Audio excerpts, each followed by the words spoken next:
Good morning, mathematicians. We've been thinking all about financial literacy this week and how we can use our money wisely when you receive an income. And today I'm going to teach you two new vocabulary words, and they're the last two for that anchor chart. So we're going to look at that anchor chart. I'm going to add those, and then we'll think about what these two vocabulary words mean. So this is our financial literacy anchor chart, and we have all the words that we've been thinking about lately, and we're going to add a new one. One of the new words is service. Now, what a service is it is things that people do. Goods are things that people make. So they are made for people to use. So now that we have an idea of what goods and services are, I'm going to read another book in Math Workshop. I know, another book that is crazy because we are in Math Workshop, but this book has something to do with goods and services, and it's called The Little Red Hen. The Little Red Hen. The Little Red Hen. Once upon a time, a cat and a dog and a mouse and a little red hen all lived together in a cozy little house. The cat liked to sleep all day on the couch. The dog liked to nap all day on the porch. And the mouse liked to snooze all day in the warm chair by the fireside. So the little red hen had to do all the housework. She cooked the meals and washed the dishes and made the beds. She swept the floor and washed the windows and mended the clothes. So I'm already noticing that she is providing services for the other animals in the house, because we say that a service is things that people do to provide a service. So she is doing things like cleaning for them and making their beds and washing their clothes. Those are services that she is doing for those other animals. She raked the leaves and mowed the grass and hoed the garden. One day when she was hoeing the garden, she found some grain of wheat. "Who will plant this wheat?" cried the little red hen. "Not I," said the cat. "Not I," said the dog. "Not I," said the mouse. "Then I will," said the little red hen, and she did. Each morning, the little red hen watered the wheat and pulled the weeds. Soon, the wheat pushed through the ground and began to grow tall. When the wheat was ripe, the little red hen asked, "Who will cut this wheat?" "Not I," said the cat. "Not I," said the dog. "Not I," said the mouse. "Then I will," said the little red hen, and she did. So cutting the wheat is a service that she's providing. When the wheat was all cut, the little red hen asked, "Now who will take this wheat to the mill to ground it into flour?" "Not I," said the cat. "Not I," said the dog. "Not I," said the mouse. "Then I will," said the little red hen, and she did. The little red hen returned from the mill carrying a small bag of fine white flour. "Who will make a cake from this fine white flour?" asked the little red hen. "Not I," said the cat. "Not I," said the dog. "Not I," said the mouse. "Then I will," said the little red hen, and she did. She gathered sticks and made a fire in the stove. Then she took milk and sugar and eggs and butter and mixed them in a bowl with the fine white flour. When the oven was hot, she poured the cake batter into a shining pan and put it in the oven. Soon a delicious smell filled the cozy little house. The cat got off the soft couch and strolled into the kitchen. The dog got up from the sunny back porch and came into the kitchen. The mouse jumped down from his warm chair and scampered into the kitchen. The little red hen was taking a beautiful cake out of the oven. "Who will eat this cake?" asked the little red hen. "I will," cried the cat. "I will," cried the dog. "I will," cried the mouse. But the little red hen said, "All by myself. I planted the wheat, I tended the wheat, I cut the wheat, I took the wheat to the mill to be ground into flour. All by myself, I gathered the sticks, I built the fire, I mixed the cake, and all by myself, I'm going to eat it." And so she did, to the very last crumb, after all. or after that, whenever there was work to be done, the little red hen had 3 very eager helpers. So I want to go back to the page where she is listing all of the things that she is doing. So all of these things over here would be a service because she is doing them. And then over here, if she were to give this cake to the other animals, she would be providing a good because this is something for them to use or them to eat. So this actual item is a good. Things that she is doing, like actions that she is doing, like baking the cake, making the cake, and having to get all these things for the cake, those are all services. So now that we've read Little Red Hen and we've thought about what a good is and what a service is, you are going to use what you know about all of our financial literacy terms to create your own business plan. So you are going to think about if you had a job or a business, thinking about what you are doing for that job. For example, I am a teacher. So then I need to think, am I providing a good for someone or am I providing a service? And since I'm a teacher, I'm providing a service. So I am not giving all of my students, all of you, I'm not giving you a specific thing to use. I am doing something for you. I'm providing a service with my lessons and with teaching. So now you are going to complete your business plan, and I'm going to model for you using the teacher job that I just talked about, and then you will go off and you will create it using your own future job.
Okay, on this last problem, it is very tricky and it may push your thinking as a mathematician. I know that you can do it, but it has to do with dollars, and I know that we haven't talked much about dollars. And on your data sheet at home, it's going to say $2 right here, and the one on Seesaw says it as well.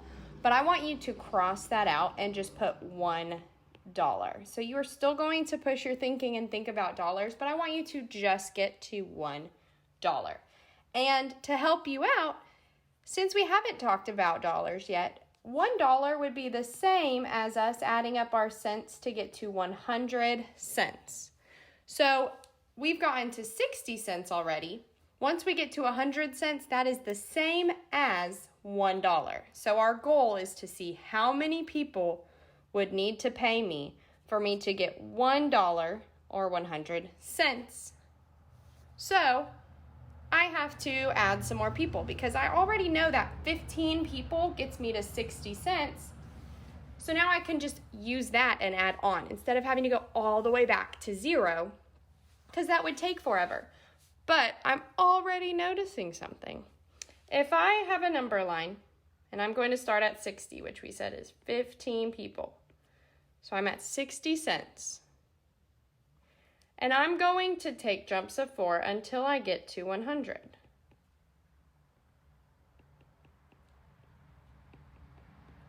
And I'm just going to keep adding. And then once I get to 100, then I can add up my jumps to see the number of people.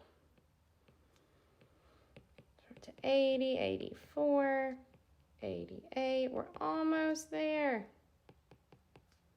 92, 96, oh, one more. And that gets us to 100 cents. So now, we started at 60 cents, and that was 15 people. So I'm at 15 people. So then each one of these jumps is another person. So 15, 16, 17, 18, 19, 20, 21, 22, 23, 24, 25. So 25 people gets me to 100 cents, which is equal to $1. So 25 people paying me 4 cents each would give me a whole dollar.